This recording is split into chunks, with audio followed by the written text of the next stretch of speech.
The idea of removing Black Americans and immigrants from the US isn't just morally wrong, it would be an economic catastrophe.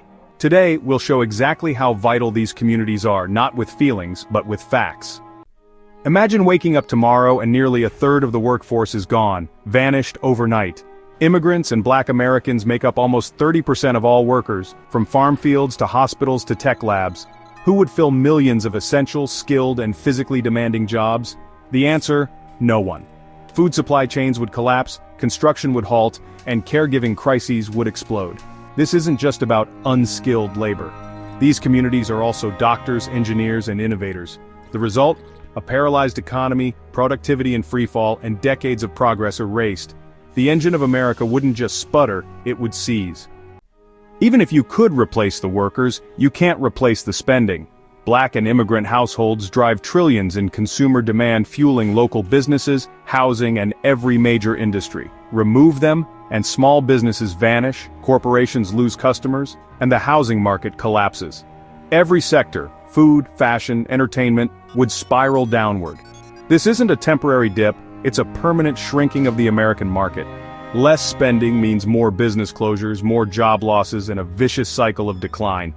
It's an economic death spiral. Now the government's broke, because Black Americans and immigrants pay hundreds of billions in taxes every year.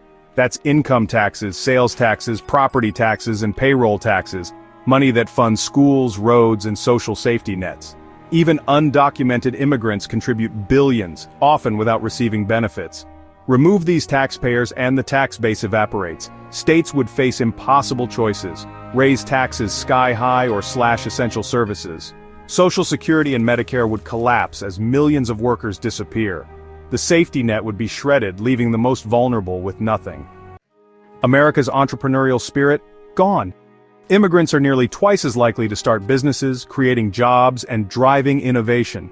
Black entrepreneurs, especially women, are among the fastest growing business owners, building wealth and opportunity against the odds. Remove them, and you kill the dynamism that fuels the American dream. The marketplace would stagnate, dominated by old players with no incentive to innovate. The engine of job creation would die, and so would the idea that anyone can make it in America. America's global edge has always been its diversity, a magnet for talent and ideas. Exclude Black Americans and immigrants, and you lose that advantage. Why would the world's best minds come to a country that shuts them out? They'd go elsewhere. Foreign investment would dry up, and America would lose its place as a global leader. Diverse communities connect U.S. businesses to global markets, languages, and cultures. Without them, America would be flying blind in a multicultural world. The nation would become less relevant, less powerful, and less respected. The truth is simple. Removing Black Americans and immigrants wouldn't solve problems, it would create disaster. The economy would shrink, innovation would stall, and communities would suffer. Diversity isn't a liability, it's America's greatest asset. Exclusion is a fantasy that weakens the nation. Real strength comes from inclusion, equity, and investing in everyone who calls America home. The future of the economy, and the soul of the nation, depends on it.